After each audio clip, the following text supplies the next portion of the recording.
1970. A small town, Thunder Bay, central Canada.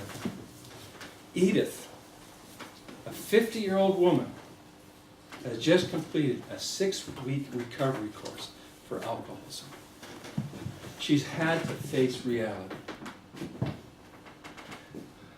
And she's having to make a huge, very difficult decision. She has to decide whether she's going to stay with a dysfunctional family that she's been in for 25 years and has supported, or is she going to leave and start a new life? And at age 50, this is a difficult decision indeed.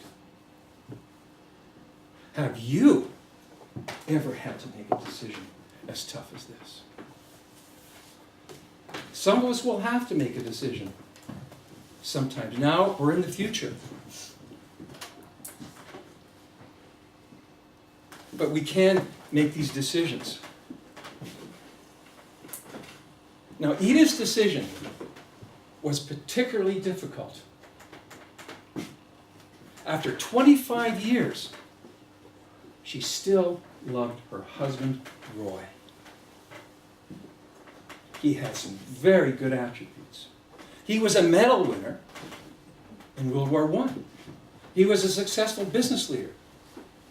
And they shared a very busy social life. But he too had a drinking problem. In addition, their first son had been diagnosed with schizophrenia. The second child had delinquency problems in school.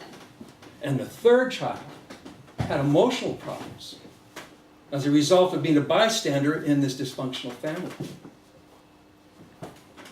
Now, Roy had a hard time, as a result of his drinking, to deal with the situation and often lost his temper. Now, Edith had to make a decision. It was very difficult. What was she going to do? Should she stay under the circumstances, or should she leave under the circumstances? If she stayed, there was no future for her. She was full of dread as she thought about it because there was going to be no change. And if she left, could she survive? And if she survived, would she be able to make a living? This all seemed also very selfish if she left. Now, Edith did make a decision. She left her husband. And it was indeed a very difficult thing, and it was as difficult as she anticipated. But she survived. She had the support of new friends and family.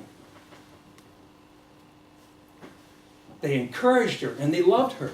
But most important, she had peace of mind that she had acquired by letting go of trying to change her husband and accepting that the change had to come from within. Now, Edith's decision had a tremendous impact on me, and this is why I'm here to tell you this story tonight. Because you see, Edith was my mother. And I was the youngest in that family. And the decision taught me a great lesson, and the lesson was that we will have decisions that we'll have to make in our lives. And if they seem selfish to us and to ourselves, they are usually the best decisions that we make. Now, my mother served as a terrific role model for myself and for my children. She went on to be an addictions counselor, and she helped many people, including me. She helped others and repaid those that helped her. Now, making a difficult decision often takes a tremendous amount of courage and stamina. And if you are going to make a decision, now or sometime in the future, let me remind you of this. But deep inside, you will know what decision you need to make. You will know what path you need to take, even if that path seems rocky. So follow your heart and take that path. And if you do, make the decision that is good for you and the path that is the right one for you, you will find the courage and the strength to follow through on your decision. Now, my mother used to say, John,